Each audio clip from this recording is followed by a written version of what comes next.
ओम नमः शिवाय। हर हर महादेव। आप सभी को प्रदोष व्रत की हार्दिक शुभकामनाएं। प्रदोष व्रत प्रत्येक माह के शुक्ल और कृष्ण पक्ष की त्रयोदशी तिथि को आता है। जब यह व्रत रविवार के दिन पड़ता है तो इसे रवि प्रदोष कहा जाता है। ये व्रत भगवान शिव को समर्पित व्रत है और इसे करने से विशेष रूप से स्वास्थ्य, सुख, समृद्धि और दीर्घायु की प्राप्ति होती है।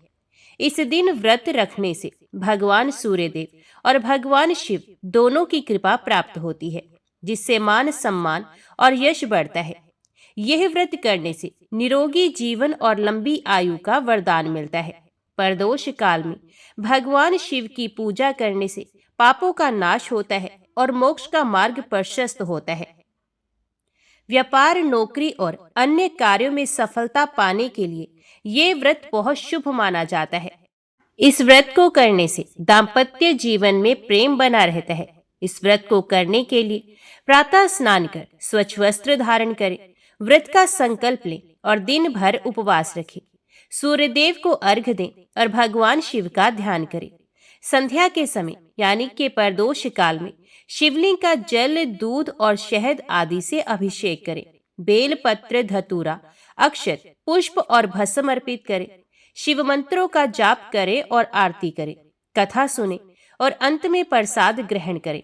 इस व्रत की कथा के अनुसार प्राचीन काल में एक निर्धन ब्राह्मण भक्त था जो लगातार संकटों से घिरा रहता था।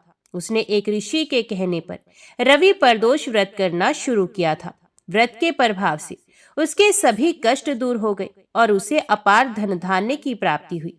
रवि प्रदोष व्रत का पालन करने से व्यक्ति को जीवन में सुख, समृद्धि और स्वास्थ्य की प्राप्ति होती है। यह व्रत विशेष रूप से उन लोगों के लिए लाभकारी है जो सूर्य दोष, आर्थिक परेशानियों या स्वास्थ्य संबंधी समस्याओं से जूझ रहे हैं। तो आज की वीडियो में आप सुनेंगे रवि प्रदोष व्रत की पौराणिक कथा। एक बार ऋषि समाज द्वारा सर्व प्राणियों के हित में परम पावन भागीरथी के तट पर विशाल गोष्ठी का आयोजन किया गया। इस सभा में व्यास जी के परम शिष्य पुराण वेता सूत जी महाराज हरि कीर्तन करते हुए पधारे। सूत जी को आते देख शौनकादि के 88,000 ऋषि मुनियों ने खड़े होकर उन्हें दंडवत प्रणाम किया। महाज्ञानी सूत जी ने भक्ति भाव से ऋषियों को हृदय से लगाया और उन्हें आशीर्वाद दिया। विद्वान ऋषिगण और सभी शिष्य आसन पर विराजमान हुए। मुनिगण श्रद्धा भाव से पूछने लगे कि हे परम दयालु, कली काल में शंकर की भक्ति किस आराधना द्वारा उपलब्ध होगी? कृपया हम लोगों को बताने की कृपा कीजिए, क्योंकि कलयुग के सर्व प्राणी पाप कर्म में रह रहकर वेद शास्त्रों से विमुख रहेंगे। हे मुनिश्रेष्ठ, कलयुग में सत्कर्म की ओर किसी की रुचि नहीं होगी। जब पुण्य क्षीण हो जाएंगे तो मनुष्य की बुद्धि बुरे कर्मों की ओर स्वयं प्रेरित होगी, जिससे दुर्विचारी पुरुष वंश सहित समाप्त हो जाएंगे। इस भूमंडल पर जो मनुष्य ज्ञानी होकर ज्ञान की शिक्षा नहीं देता, उस पर परम पिता परमेश्वर कभी प्रसन्न नहीं होते हैं। हे महामुने, ऐसा कौन सा व्रत है जिससे मनोवांछित फल की प्राप्ति होती है? कृपा करके बताइए। ऐसा सुनकर दयालु हृदय से सूत जी कहने लगे कि हे श्रेष्ठ मुनि और शौनक जी, आप धन्यवाद के पात्र हैं। आपके विचार प्रशंसनीय और सराहनीय हैं। आप वैष्णव अग्रगण्य हैं, क्योंकि आपके हृदय में सदा परहित की भावना समाहित है। इसलिए हे शौनकादि ऋषियों, सुनो, मैं उस व्रत के बारे में बताता हूँ जिसे करने से सभी पापों से मुक्ति मिलती है। धन वृद्धि, दुख विनाशक, सुख प्राप्त कराने वाला, संतान देने वाला और मनोवांछित फल की प्राप्ति कराने वाला व्रत होता है। यह व्रत तुमको सुनाता हूँ जो किसी समय भोलेनाथ ने सती जी को सुनाया था और उनसे प्राप्त ये परम श्रेष्ठ उपदेश मेरे पूज्य गुरु जी ने मुझे सुनाया था, जिसे समय पाकर आपको मैं शुभ बेला में सुनाता हूँ। सूत जी कहने लगे कि आयु वृद्धि, स्वास्थ्य लाभ के लिए त्रयोदशी का व्रत करें। इस व्रत की विधि इस प्रकार है। सुबह स्नान कर निराहार व्रत करें, शिवजी का ध्यान करें, शिव मंदिर में जाकर भोलेनाथ की पूजा करें। पूजा के बाद त्रिपुंड तिलक धारण करें, शिवलिंग पर बेल पत्र चढ़ाएं, धूप, दीप और अक्षत से पूजा करें। शिवजी को ऋतु फल अर्पित करें, ओम नमः शिवाय मंत्र का रुद्राक्ष की माला से जप करें। ब्राह्मणों को भोजन कराएं और सामर्थ्य के अनुसार दान दक्षिणा दें। इसके बाद मौन व्रत रखें। व्रती को सत्य बोलना है। इस व्रत में हवन आहुति भी देनी चाहिए। शौनक आदि ऋषि बोले, हे पूज्यवर, आपने यह बताया कि यह व्रत परम गोपनीय, मंगलप्रद और कष्ट निवारक है। कृपया ये बताने का कष्ट करें कि यह व्रत किसने किया और उसे क्या फल प्राप्त हुआ। श्री सूत जी बोले, आप शिव के परम भक्त हैं। आपकी भक्ति देखकर मैं व्रती पुरुषों की कथा कहता हूँ। एक गांव में अति दीन ब्राह्मण निवास करता था। उसकी पत्नी परदोष व्रत किया करती है और उसका एक पुत्र था। एक बार की बात है कि उसका पुत्र गंगा स्नान करने के लिए गया था। मार्ग में उसे चोरों ने घेर लिया और वे कहने लगे कि हम तुझे मारेंगे, नहीं तो तू अपने पिता का गुप्त धन बतला दे। बालक दीन भाव से कहने लगा कि हम अत्यंत दुखी दीन हैं, हमारे पास धन कहाँ है। चोर फिर कहने लगे कि तेरे पास पोटली में क्या बंधा है। बालक ने उत्तर दिया कि मेरी माता ने मुझे रोटी बनाकर बांध कर दी है। दूसरा चोर बोला कि भाई, ये तो अति दीन दुखी हृदय है, इसे छोड़ दो। बालक इतनी बात सुनकर वहां से जाने लगा और एक नगर में पहुंचा। नगर के पास एक बरगद का पेड़ था। बालक थककर वहां बैठ गया और पेड़ की छाया में सो गया। उस नगर के सिपाही चोरों की खोज कर रहे थे और वे बालक के पास आ गए। सिपाही बालक को चोर समझकर राजा के पास ले गए और राजा ने उसे कारावास की आज्ञा दे दी। उधर बालक की मां शंकर जी का परदोष व्रत कर रही थी। उसी रात राजा को स्वप्न आया कि यह बालक चोर नहीं है, सुबह होते ही छोड़ दो, नहीं तो आपका राज्य वैभव जल्दी ही नष्ट हो जाएगा। रात समाप्त होने पर राजा ने उस बालक से पूरी कहानी पूछी और बालक ने सारी कहानी सुनाई। बालक की बात सुनकर राजा ने सिपाही को भेजकर माता पिता को बुलवा लिया। राजा ने जब उन्हें भयभीत देखा तो कहा कि तुम लोग चिंता मत करो, तुम्हारा बालक निर्दोष है। हम तुम्हारी दरिद्रता देखकर 5 गांव दान में देते हैं। शिव की दया से ब्राह्मण परिवार अब सुखी रहने लगा। इस प्रकार से जो कोई इस व्रत को करता है उसे आनंद की प्राप्ति होती है। ओम नमः शिवाय। हर हर महादेव।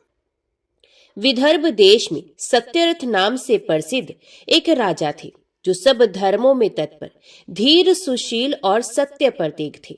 धर्म पूर्वक पृथ्वी का पालन करते हुए उनका बहुत सा समय सुखपूर्वक बीत गया। तदंतर शालव देश के राजाओं ने विदर्भ नगर पर आक्रमण करके उसे चारों ओर से घेर लिया। अपनी पुरी को शत्रुओं से घेरी हुई देख विदर्भ राज विशाल सेना साथ लेकर युद्ध के लिए आए। बलोमत शालव देशीय क्षत्रियों के साथ राजा का अत्यंत भयंकर युद्ध हुआ। शालवों की बहुत बड़ी सेना मारी गई, परंतु अंत में विदर्भ राज भी उनके हाथ से मारे गए। मंत्रियों सहित उस महारथी वीर राजा के मारे जाने पर मरने से बचे हुए सैनिक भाग खड़े हुए। उस समय विदर्भ राज सत्यरथ की एक पतिव्रता स्त्री अत्यंत शोकग्रस्त हो रात के समय राजभवन से निकलकर पश्चिम दिशा की ओर चली गई। वे गर्भवती थी। सवेरा होने पर धीरे धीरे मार्ग से जाती हुई उस साध्वी रानी ने बहुत दूर का रास्ता तय कर लेने के पश्चात एक स्वच्छ तालाब देखा और वे उसके किनारे शोभा पाने वाले एक छायादार वृक्ष के नीचे बैठ गई। भाग्यवश उसी निर्जन स्थान में वृक्ष के ही नीचे पतिव्रता रानी ने उत्तम गुणों से युक्त शुभ मुहूर्त में एक पुत्र को जन्म दिया। तत्पश्चात अत्यंत प्यास से व्याकुल हुई सुंदर अंगों वाली रानी जलाशय में उतरी। इतने में ही एक बड़े भारी ग्रह ने आकर उसे अपना ग्रास बना लिया। वे बालक पैदा होते ही माता पिता से हीन हो गया और भूख प्यास से पीड़ित हो उस सरोवर के किनारे जोर जोर से रोने लगा। वे नवजात शिशु जब इस प्रकार क्रंदन कर रहा था, उसी समय भाग्यवश वहां एक श्रेष्ठ ब्राह्मणी आ पहुंची। वे भी अपने 1 वर्ष के बालक को गोद में लिए हुए आई थी। ब्राह्मणी निर्धन और विधवा थी। घर घर भीख मांगकर जीवन निर्वाह करती थी। उसका नाम उमा था।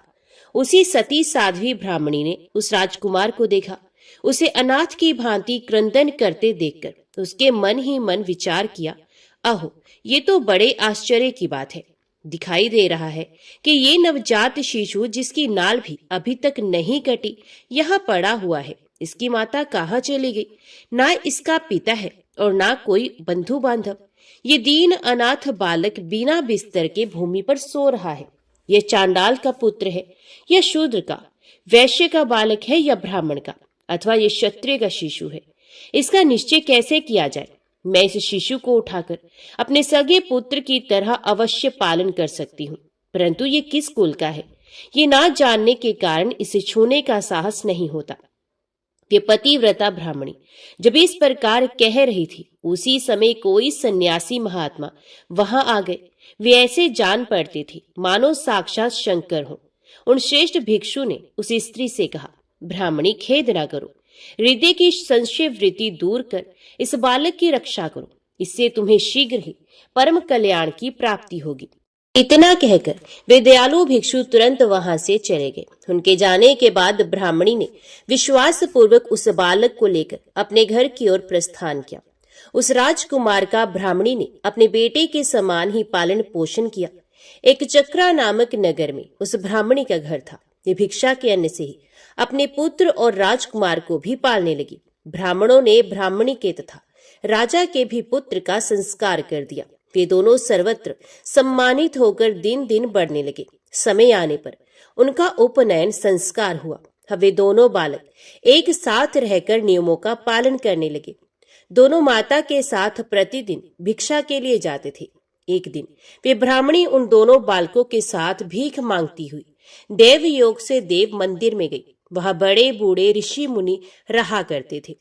उन दोनों बालकों को देखकर परम बुद्धिमान शांडिल्य नामक मुनि ने कहा, अहो, देव का बल बड़ा विचित्र है। कर्मों का उल्लंघन करना किसी भी जीव के लिए अत्यंत कठिन है। देखो ना, ये बालक दूसरी माता की शरण लेकर भिक्षा से जीवन निर्वाह करता है। इस ब्राह्मणी को ही श्रेष्ठ माता के रूप में पाकर ब्राह्मण बालक के साथ ब्राह्मण भाव को प्राप्त हो गया है।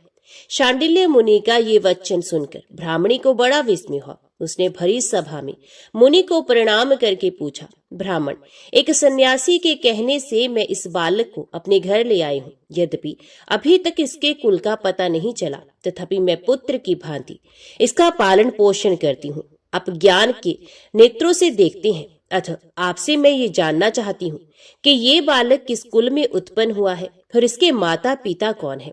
तो मुनि कहने लगे, ये विदर्भ देश के राजा का पुत्र है। इतना कहकर मुनि ने उस बालक के पिता के युद्ध में मारे जाने तथा उसकी माता के ग्रह द्वारा ग्रस्त होने का सब समाचार पूर्ण रूप से बता दिया। ये सुनकर ब्राह्मणी को और भी आश्चर्य हुआ।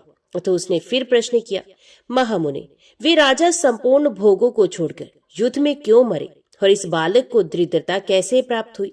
अब दरिद्रता को पूर्णत नष्ट करके ये पुण्य राज्य कैसे प्राप्त करेगा? मेरा ये पुत्र भी भिक्षा से ही जीवन निर्वाह करता है, तो इसकी दरिद्रता के निवारण का भी क्या कोई उपाय है? ये बताने की कृपा करें। शांडिल्य मुनि ने कहा, इस राजकुमार के पिता विदर्भ राज पूर्व जन्म में पांडे देश के श्रेष्ठ राजा थे। ये सब धर्मों के ज्ञाता थे और संपूर्ण पृथ्वी का धर्म पूर्वक पालन करते थे।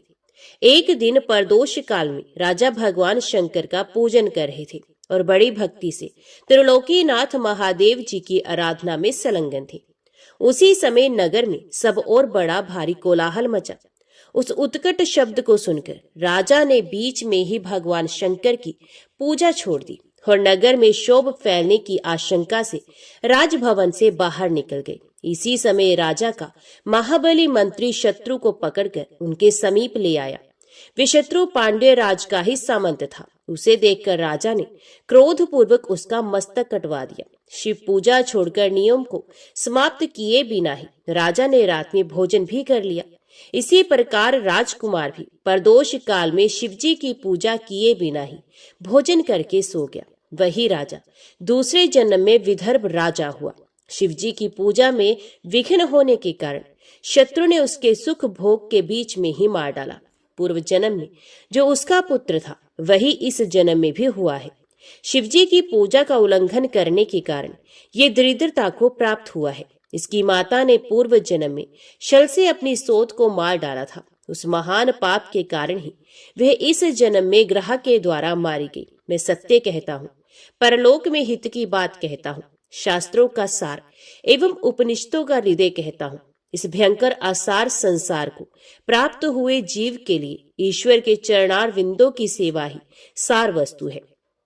जो परदोष काल में अन्यचित होकर परमेश्वर के चरणारविंदों की पूजा करते हैं, वे इसी संसार में सदा बढ़ने वाले धन धान्य, स्त्री पुत्र, सौभाग्य और संपत्ति के द्वारा सबसे बढ़कर होते हैं। ब्राह्मणी, ये तुम्हारा पुत्र पूर्व जन्म में उत्तम ब्राह्मण था। इसने सारी आयु केवल दान लेने में बिताई है, यज्ञ आदि सत्कर्म नहीं किए हैं, इसलिए ये दरिद्रता को प्राप्त हुआ है। उस दोष का निवारण करने के लिए अब ये भगवान शंकर की शरण में जाए। मुनि के इस प्रकार कहने पर साध्वी ब्राह्मणी ने उन्हें प्रणाम करके शिव पूजन की विधि का क्रम पूछा। शांडिल्य मुनि ने कहा, दोनों पक्षों की त्रयोदशी को मनुष्य जब निराहार रहे तब सूर्यास्त से 3 घड़ी पहले स्नान करे, फिर श्वेत वस्त्र धारण करके धीर पुरुष संध्या और जप आदि नित्य कर्म की विधि पूरी करके मौन हो शास्त्र विधि का पालन करते हुए भगवान शिव की पूजा आरंभ करे। भगवत विग्रह के आगे की भूमि को नए निकाले हुए शुद्ध जल से भली भांति लीप पोत कर सुंदर मंडल बनाए। धोत वस्त्र आदि के द्वारा उस मंडल को सब ओर से घेर दे। ऊपर से चंदोवा आदि लगाकर फल फूल और नवीन अंकुरों से उसको सजा दे। मंडल के मध्य की भूमि में 5 रंगों से विचित्र कमल अंकित करके उसी पर सुस्थिर एवं उत्तम आसन बिछाकर बैठ जाए और हृदय में भक्ति भाव से युक्त हो पूजा की सब सामग्री एकत्रित करे। फिर पवित्र भाव से शास्त्रोक्त मंत्रों द्वारा देवपीठ को आमंत्रित करे। तत्पश्चात आत्म शुद्धि और भूत शुद्धि आदि करके 3 प्राणायाम करे। उसके बाद बिंदुयुक्त बीज अक्षरों के द्वारा विधि पूर्वक मात्र का न्यास करे। तदंतर परा देवता का ध्यान करके मात्र का न्यास की विधि पूरी करे। फिर परम शिव का ध्यान करके पीठ के वाम भाग में गुरु को प्रणाम करे। दक्षिण भाग में गणेश जी को मस्तक झुकाए। दोनों अंशों और जांघों में धर्म आदि का न्यास करे। नाभि तथा पार्श्व भागों में अधर्म आदि का न्यास करे। तत्पश्चात हृदय में अनंत आदि का न्यास करके देवपीठ पर मंत्र का न्यास करे। आधार शक्ति से लेकर ज्ञानमक तक क्रमश न्यास करके हृदय में एक कमल की भली भांति भावना करे। वे कमल 9 शक्तियों से युक्त एवं परम सुंदर हो। उसी कमल की कर्णिका में कोटि कोटि चंद्रमाओं के समान प्रकाशमान उमापति भगवान शिव का ध्यान करे। भगवान के 3 नेत्र हैं। मस्तक पर चंद्रमा का मुकुट शोभा पाता है। जटा जूट कुछ कुछ पीला हो गया है। उस पर रतन जटित किरीट सुशोभित है। उनके कंठ में नील चिन्ह है और अंग अंग से उदारता सूचित होती है। सर्पों के हार से उनकी बड़ी शोभा हो रही है। उनके एक हाथ में वरद और दूसरे में अभय की मुद्रा है। ये फरसा धारण करते हैं। उन्होंने नागों का कंकण, केयूर, अंगद तथा मुद्रिका धारण कर रखी है। वे व्याघ्र चर्म पहने हुए रतन में सिंहासन पर विराजमान है। उनके वाम भाग में गिरिराज नंदिनी उमा देवी का चिंतन करें। इस प्रकार महादेव जी तथा गिरिजा देवी का ध्यान करके गंध आदि से उनकी मानसिक पूजा करें। 5 वैदिक मंत्रों से गंध आदि द्वारा पूर्वोक्त 5 स्थानों में अथवा हृदय में पूजा करें। फिर मूल मंत्र से 3 बार हृदय में ही पुष्पांजलि दें। उसके बाद सिंहासन पर महादेव जी का पुनः पूजन प्रारंभ करें। पूजा के आरंभ में एकाग्रचित होकर संकल्प पड़े। तदंतर हाथ जोड़कर मन ही मन भगवान शिव का ध्यान एवं आवाहन करें। हे भगवान शंकर, आप ऋण पातक दुर्भाग्य और दरिद्रता आदि की निवृत्ति के लिए तथा संपूर्ण पापों का नाश करने के लिए मुझ पर प्रसन्न हो जाइए। मैं दुख और शोक की आग में जल रहा हूँ। संसार भय से पीड़ित हूँ। अनेक प्रकार के रोगों से व्याकुल और दीन हूँ।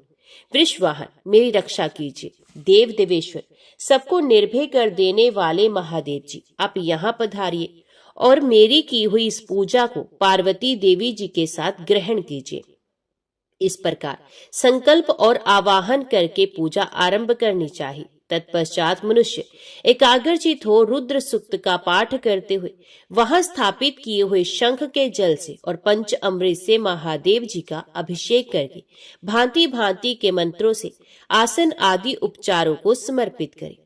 भावना द्वारा दिव्य वस्त्रों से विभूषित स्वर्ण सिंहासन की कल्पना करें और उसी पर भगवान को विराजमान करके अष्टगुण युक्त अर्घ्य और पादम निवेदन करें।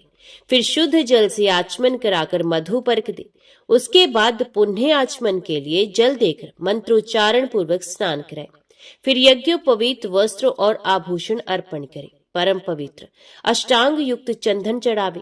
बिल्व मदार लाल कमल धतूर कनेर सनई का फूल चमेली कुशा अपामार्ग तुलसी जोही चंपा भटकटैया और करवीर के फूलों से जितने मिल जाए उन सबको शिव उपासक भगवान शिव पर चढ़ाएं। इनके अतिरिक्त भी नाना प्रकार के सुगंधित पुष्प निवेदन करें। तत्पश्चात लाल चंदन से उत्पन्न धूप और निर्मल दीप समर्पित करें। उसके बाद हाथ धोकर घी, नमकीन और साग मिठाई, पुआ, शक्कर तथा गुड़ के बने हुए पदार्थ एवं खीर का नैवेद्य भोग लगाए। मधु, दही और जल भी अर्पण करें। उस खीर का ही मंत्र द्वारा प्रज्वलित की हुई अग्नि में हवन करें। ये होम शास्त्रोक्त विधि से आचार्य के कथन अनुसार संपन्न करना चाहिए। भगवान शंकर को नैवेद्य देकर मुख शुद्धि के लिए उत्तम तांबूल अर्पण करें। धूप आरती, सुंदर शस्त्र, उत्तम दर्पण को वैदिक तांत्रिक मंत्रों द्वारा विधि पूर्वक समर्पित करें। यदि ये सब करने की अपने में शक्ति ना हो, अधिक धन का अभाव हो, तो अपने पास जितना धन हो उसी के अनुसार भगवान की पूजा करें। गौरीपति भगवान शंकर भक्ति पूर्वक भेंट किए हुए पुष्प मात्र से भी संतुष्ट हो जाते हैं। तदंतर स्तोत्रों द्वारा स्तुति करके भगवान को साष्टांग प्रणाम करें। फिर परिक्रमा करके पूजा समर्पित करने के पश्चात विधि पूर्वक श्री गिरजापति की प्रार्थना करें और कहें, हे देव, हे जगन्नाथ, आपकी जय हो। सनातन शंकर आपकी जय हो। संपूर्ण देवताओं के अधीश्वर आपकी जय हो। सर्वदेव पूजित आपकी जय हो। सर्वगुणातीत आपकी जय हो। सबको वर देने वाले प्रभु आपकी जय हो। नित्य आधार रहित अविनाशी विशंभर आपकी जय हो। जय हो। संपूर्ण विश्व के लिए एकमात्र जानने योग्य महेश्वर आपकी जय हो। नागराज वासुकी को आभूषण के रूप में धारण करने वाले प्रभु आपकी जय हो। गौरीपति आपकी जय हो। चंद्रशेखर शंभु आपकी जय हो। कोटि सूर्य के समान तेजस्वी शिव आपकी जय हो। अनंत गुणों के आश्रय आपकी जय हो। भयंकर नेत्रों वाले रुद्र आपकी जय हो। अचिंत्य निरंजन आपकी जय हो। नाथ दया सिंधु आपकी जय हो। भक्तों की पीड़ा का नाश करने वाले प्रभु आपकी जय हो। दुस्तर संसार सागर से पार उतारने वाले परमेश्वर आपकी जय हो। महादेव, मैं संसार के दुखों से पीड़ित एवं खिन्न हूँ, मुझ पर प्रसन्न हो। परमेश्वर, समस्त पापों के भय का अपहरण करके मेरी रक्षा कीजिए। मैं महान दारिद्र्य के समुद्र में डूबा हुआ हूँ। बड़े बड़े पापों ने मुझे आक्रांत कर लिया है। मैं महान शोक से नष्ट और बड़े बड़े रोगों से व्याकुल हूँ। सब ओर से तृण के भार से लदा हुआ हूँ। पाप कर्मों की आग में जल रहा हूँ और ग्रहों से पीड़ित हो रहा हूँ। शंकर, मुझ पर प्रसन्न हो जाइए। निर्धन मनुष्य इस प्रकार पूजा के अंत में भगवान गिरजापति की प्रार्थना करे। धनाढ्य अथवा राजा का इस प्रकार भगवान शंकर की प्रार्थना करनी चाहिए। हे शंकर जी, आपके प्रसाद से मेरे सदा आनंद रहे। मेरे राज्य में लुटेरे न रहे। सब लोग निरापद होकर रहें। पृथ्वी पर अकाल, महामारी आदि के संताप शांत हो जाए। सबकी खेती धन धान्य से समृद्ध हो। संपूर्ण दिशाओं में सुख का साम्राज्य छा जाए। इस प्रकार प्रदोष व्रत के दिन गिरजापति भगवान शंकर की आराधना करे। ब्राह्मणों को भोजन कराए और उन्हें दक्षिणा देकर संतुष्ट करे। इस प्रकार मैंने सब पापों का नाश, सब प्रकार की दरिद्रता का निवारण तथा समस्त मनोवांछित वस्तुओं का दान करने वाली शिव पूजा का वर्णन किया। ये शिव की पूजा शिवजी के द्रव्य का हरण करने के पाप को छोड़कर शेष सभी महापातकों और उपपातकों के महान समुदाय का नाश करती है। यदि ये दोनों बालक इसी प्रकार भगवान शंकर का पूजन प्रत्येक प्रदोष के दिन करते रहे तो वर्ष भर के भीतर ही इन्हें उत्तम सिद्धि की प्राप्ति होगी। शांडिल्य मुनि का वचन सुनकर उस ब्राह्मणी ने दोनों बालकों के साथ मुनि के चरणों में प्रणाम किया और इस प्रकार कहा, भगवान, आज मैं आपके दर्शन मात्र से कृतार्थ हो गई। ये दोनों बालक आज से आपकी शरण में है। ब्राह्मण, ये मेरा पुत्र है और इसका नाम शुचिव्रत है, और ये राजकुमार है जिसका नाम मैंने धर्मगुप्त रख दिया है। ये दोनों बालक और मैं सभी आपके चरणों के दास हैं।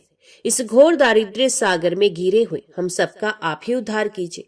इस प्रकार शरण में आई हुई ब्राह्मणी को अमृत के समान मधुर वचनों द्वारा आश्वासन देकर मुनि ने उसके दोनों बालकों को भगवान शंकर के आराधन की मंत्र विद्या का उपदेश किया। तत्पश्चात दोनों बालक और ब्राह्मण मुनि की आज्ञा से वहां से चले गए। मुनिवर के उपदेश के अनुसार दोनों बालक प्रत्येक प्रदोष व्रत के दिन पार्वती वल्लभ शिव जी की आराधना करने लगे।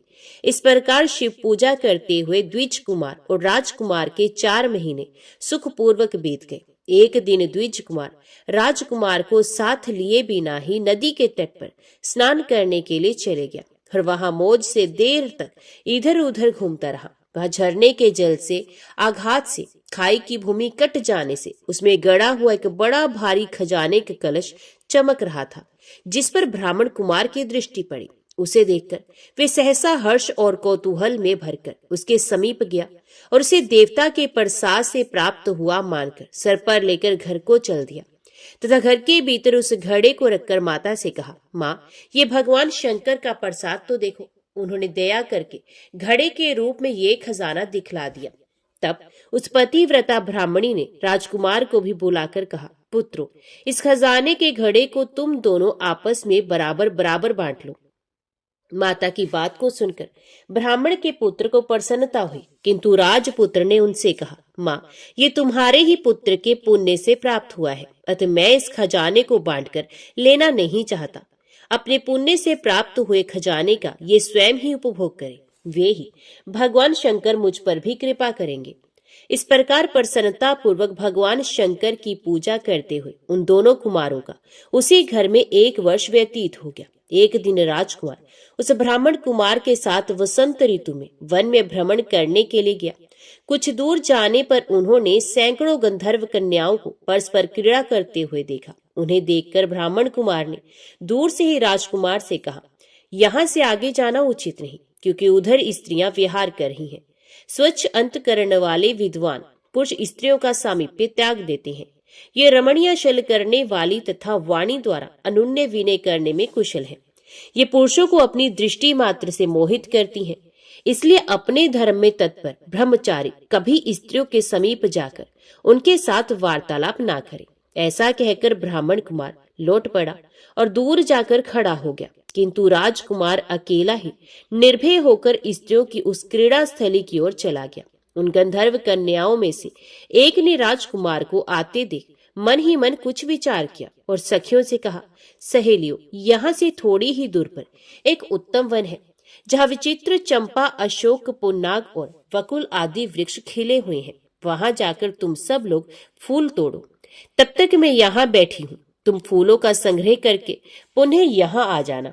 उसके इस प्रकार आदेश देने पर सखियां वन के भीतर चली गई और वे गंधर्व कन्या राजकुमार पर दृष्टि लगाए वहीं खड़ी रही। उसे देखकर राजकुमार कामदेव के बाणों से पीड़ित हो गया। गंधर्व कन्या ने अपने पास आए हुए राजकुमार को बैठने के लिए कोमल पल्लवों का आसन दिया और पूछा, कमल नयन, तुम कौन हो? किस देश से यहाँ आए हो और किसके पुत्र हो? इस प्रकार पूछने पर राजकुमार ने अपना पूरा परिचय बताया। मैं विदर्भ राज का पुत्र हूँ। मेरे माता पिता बचपन में ही मर गए हैं। शत्रुओं ने मेरे राज्य पर अधिकार जमा लिया है और मैं दूसरे के राज्य में गुजारा करता हूँ। ये सारी बातें बताकर राजकुमार ने उस गंधर्व कन्या से पूछा, सुंदरी, तुम कौन हो? यहाँ तुम्हारा क्या कार्य है और तुम किसकी पुत्री हो? उनके इस प्रकार पूछने पर कन्या ने कहा, महाराज कुमार, एक द्रविक नामक गंधर्व है जो समस्त गंधर्व कुल के अगुआ माने जाते हैं। मैं उन्हीं की पुत्री हूँ और मेरा नाम अंशुमति है। सब सखियों को छोड़कर मैं यहाँ अकेली हूँ। मैं तुम्हारी अभिलाषा जानती हूँ। तुम्हारा मन मुझ में आसक्त हो गया है। इसी प्रकार देव ने मेरे मन में भी तुम्हारे लिए उत्कंठा भर दी है। अब हम दोनों का स्नेह कभी भंग नहीं होना चाहिए। ऐसा कहकर गंधर्व कुमारी ने शीघ्र ही अपने गले से मोती का हार निकालकर प्रेम पूर्वक राजकुमार को भेंट किया। उस अद्भुत हार को देखकर राजकुमार ने पूछा, भीरू, मैं एक बात कहता हूँ, मैं राज्यहीन और निर्धन हूँ। तुम मेरी प्रिया कैसे होना चाहती हो? मूर्ख स्त्री की भांति पिता की आज्ञा का उल्लंघन करके अपनी इच्छा के अनुसार आचरण क्यों करती हो? ये सुनकर गंधर्व कन्या ने कहा, प्रियतम, आपका कहना ठीक है। मैं पिता की आज्ञा के विरुद्ध नहीं जाऊंगी। आप इस समय घर को पधारे और परसों प्रातः काल पुनः यहीं दर्शन दीजिए। आपसे कुछ हमारा कार्य है। इतना कहकर वे गंधर्व कन्या अपनी सखियों के आ जाने से उनके साथ चली गई और राजकुमार भी हर्षपूर्वक ब्राह्मण कुमार के समीप लौट आया। उसने द्विज पुत्र से सब बातें बताई और उसके साथ घर को प्रस्थान किया। वहां पतिव्रता ब्राह्मणी को भी ये शुभ समाचार सुनाकर राजकुमार ने प्रसन्न किया तथा पूर्व निश्चित समय आने पर वे पुण्य द्विज पुत्र के साथ वन में गया। नियत स्थान पर पहुंचकर राजकुमार ने देखा गंधर्व राज और उनकी कन्या दोनों उपस्थित हैं। गंधर्व राज ने वहां आए हुए दोनों कुमारों का अभिनंदन किया और सुंदर आसन पर बिठाकर राजपुत्र से कहा, विदर्भ राजकुमार, मैं कल कैलाश पर्वत पर गया था। वहां मैंने पार्वती जी के साथ महादेव जी के दर्शन किए। देवेश्वर भगवान शिव करुणा रूपी अमृत के सागर है। उन्होंने मुझे बुलाकर सब देवताओं के समीप इस प्रकार कहा, पृथ्वी तल पर धर्मगुप्त नाम से प्रसिद्ध एक राजकुमार है जो इस समय अकिंचन है। उसका राज्य छिन गया है।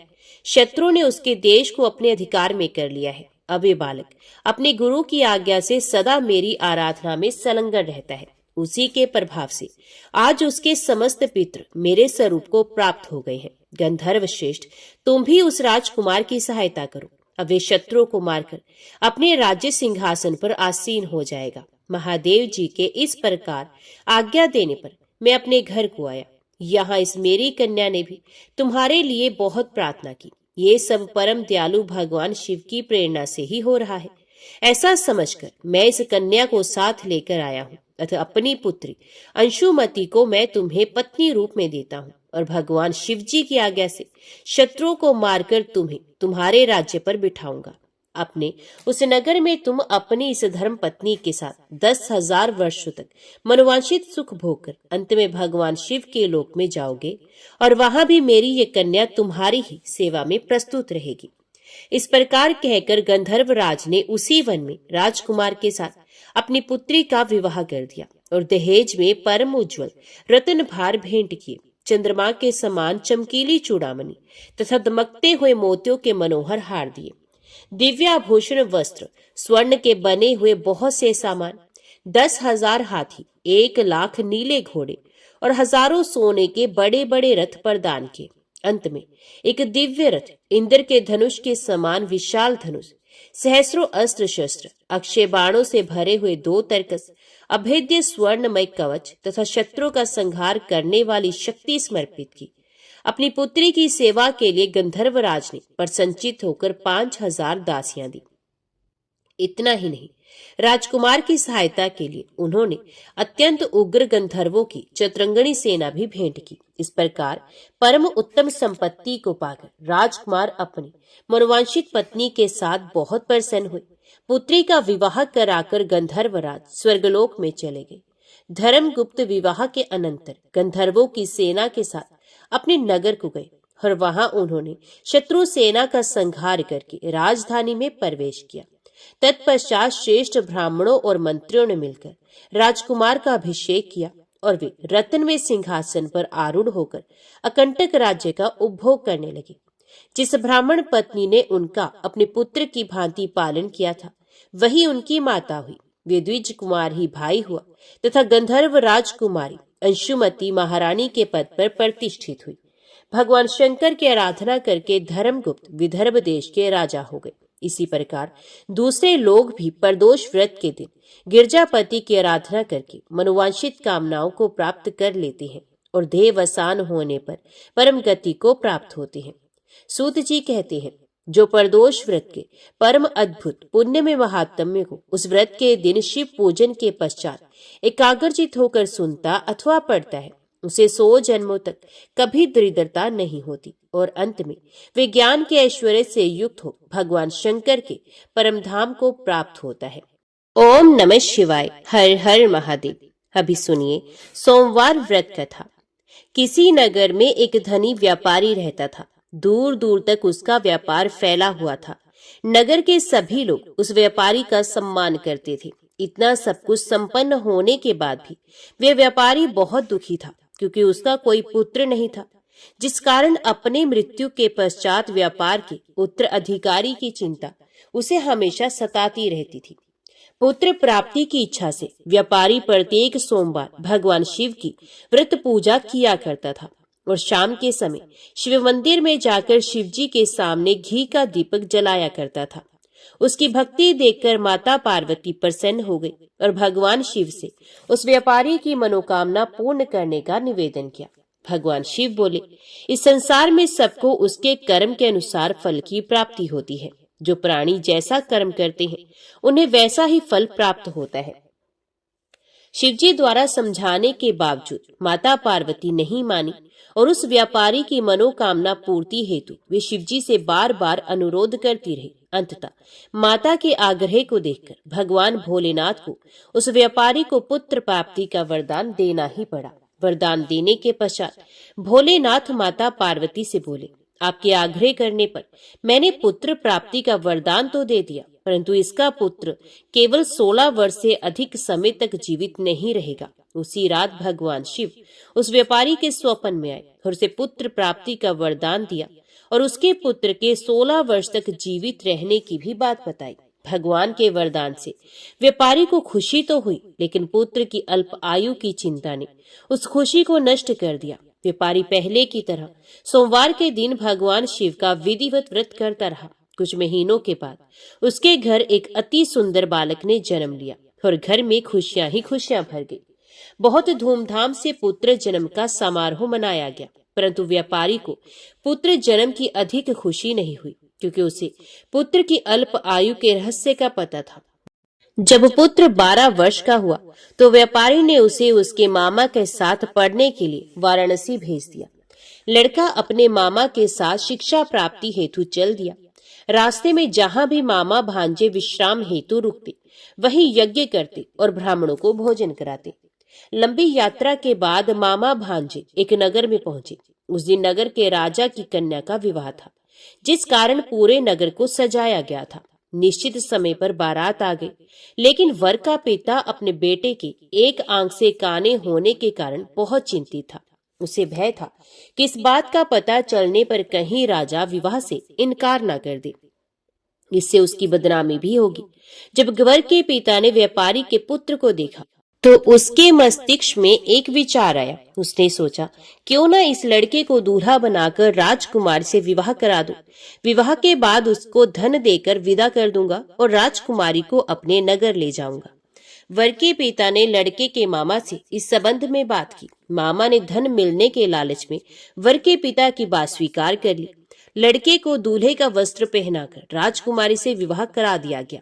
राजा ने बहुत सारा धन देकर राजकुमारी को विदा किया। शादी के बाद लड़का जब राजकुमारी के साथ लौट रहा था तो वे सच नहीं छिपा सका और उसने राजकुमारी की ओढ़नी पर लिख दिया, राजकुमारी, तुम्हारा विवाह मेरे साथ हुआ है। मैं तो वाराणसी पढ़ने के लिए जा रहा हूँ और अब तुम्हें जिस नवयुवक की पत्नी बनना पड़ेगा वे एक आंख से काना है।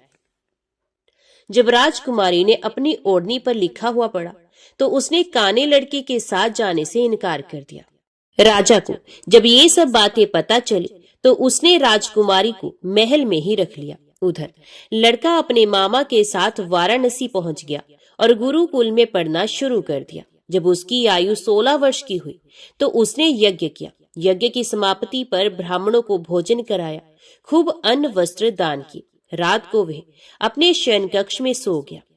शिव के वरदान के अनुसार शयन अवस्था में ही उसके प्राण पखेरु उड़ गए। सूर्योदय पर मामा मृत भांजे को देखकर रोने पीटने लगा। आसपास के लोग भी एकत्रित होकर दुख प्रकट करने लगे। लड़के के मामा के रोने विलाप करने के स्वर समीप से गुजरते हुए भगवान शिव और माता पार्वती जी ने भी सुने। माता पार्वती ने भगवान शिव से कहा, प्राणनाथ, मुझे इसके रोने के स्वर सहन नहीं हो रहे हैं। आप इस व्यक्ति के कष्ट को अवश्य दूर करें। भगवान शिव ने माता पार्वती के साथ अदृश्य रूप में समीप जाकर देखा तो भोलेनाथ माता पार्वती से बोले, ये तो उसी व्यापारी का पुत्र है जिसे मैंने 16 वर्ष की आयु का वरदान दिया था। इसकी आयु पूरी हो गई है। माँ पार्वती ने फिर भगवान शिव से निवेदन कर उस बालक को जीवन देने का आग्रह किया। माता पार्वती के आग्रह पर भगवान शिव ने उस लड़के को जीवित होने का वरदान दिया और कुछ ही पल में वे जीवित होकर उठ बैठा। शिक्षा समाप्त करके लड़का मामा के साथ अपने नगर की ओर चल दिया। दोनों चलते हुए उसी नगर में पहुंचे जहां उसका विवाह हुआ था। उस नगर में भी यज्ञ का आयोजन किया। समीप से गुजरते हुए नगर के राजा ने यज्ञ का आयोजन देखा और उसने तुरंत ही लड़के और उसके मामा को पहचान लिया। यज्ञ के समाप्त होने पर राजा मामा और लड़के को महल में ले गया और कुछ दिन उन्हें महल में रखकर बहुत सा धन वस्त्र आदि देकर राजकुमारी के साथ विदा कर दिया। इधर भूखे प्यासे रहकर व्यापारी और उसकी पत्नी बेटे की प्रतीक्षा कर रहे थे। उन्होंने प्रतिज्ञा कर रखी थी कि यदि उन्हें अपने बेटे की मृत्यु का समाचार मिला तो दोनों अपने प्राण त्याग देंगे। परंतु जैसे ही उसने बेटे के जीवित वापस लौटने का समाचार सुना तो वे बहुत प्रसन्न हुआ। वे अपनी पत्नी और मित्रों के साथ नगर के द्वार पर पहुंचा। अपने बेटे के विवाह का समाचार सुनकर पुत्र वधू राजकुमारी को देखकर उसकी खुशी का ठिकाना न रहा। उसी रात भगवान शिव ने व्यापारी के स्वप्न में आकर कहा, हे श्रेष्ठी, मैंने तेरे सोमवार के व्रत करने और व्रत कथा सुनने से प्रसन्न होकर तेरे पुत्र को लंबी आयु प्रदान की है। पुत्र की लंबी आयु जानकर व्यापारी बहुत प्रसन्न हुआ। शिव भक्त होने तथा सोमवार का व्रत करने से व्यापारी की सभी मनोकामनाएं पूर्ण हुई। इसी प्रकार जो भक्त सोमवार का विधिवत व्रत करते हैं और व्रत कथा को सुनते हैं उनकी सभी इच्छाएं पूरी होती हैं। ओम नमः शिवाय। हर हर महादेव। अभी सुनते हैं भगवान भोलेनाथ की आरती। जय शिव ओंकारा, प्रभु जय शिव ओंकारा, ब्रह्मा विष्णु सदा शिव अर्धांगी धारा। ओम जय शिव ओंकारा। एकानन चतुरानन पंचानन राजे, हंसासन गरुड़ासन वृषवाहन साजे। ओम जय शिव ओंकारा। दो भुज चार चतुर्भुज, 10 भुज अति सोहे, त्रिगुण रूप निरखता त्रिभुवन जन मोहे। ओम जय शिव ओंकारा।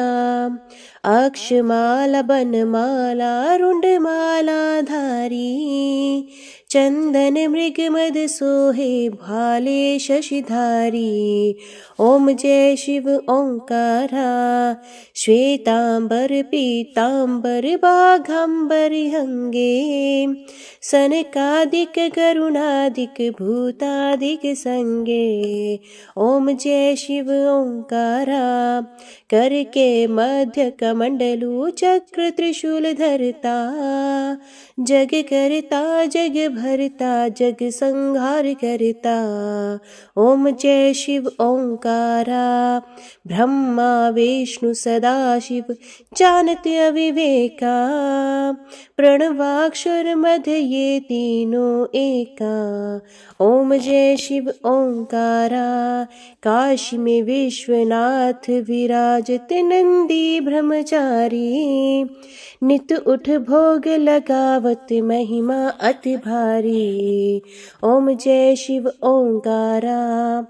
त्रिगुण शिव जी की आरती जो कोई नर गावे, कहत शिवानंद स्वामी मनवांचित फल पावे। ओम जय शिव ओंकारा। ओम जय शिव ओंकारा। स्वामी हरि शिव ओंकारा। ब्रह्मा विष्णु सदा शिव अर्धांगी धारा। ओम जय शिव ओंकारा। ओम नमः शिवाय। हर हर महादेव। आज की वीडियो में इतना ही। उम्मीद करती हूँ वीडियो आपको पसंद आई होगी। वीडियो पसंद आई हो तो वीडियो को लाइक और चैनल को सब्सक्राइब जरूर कीजिएगा। ओम नमः शिवाय लिखकर कमेंट बॉक्स में अपनी हाजिरी और अपने सुझाव देना ना भूलेगा। तो मिलते हैं अगली कथा अगली वीडियो के साथ। तब तक के लिए देखते व सुनते रहिए। जय मां कंजर, जय माता दी।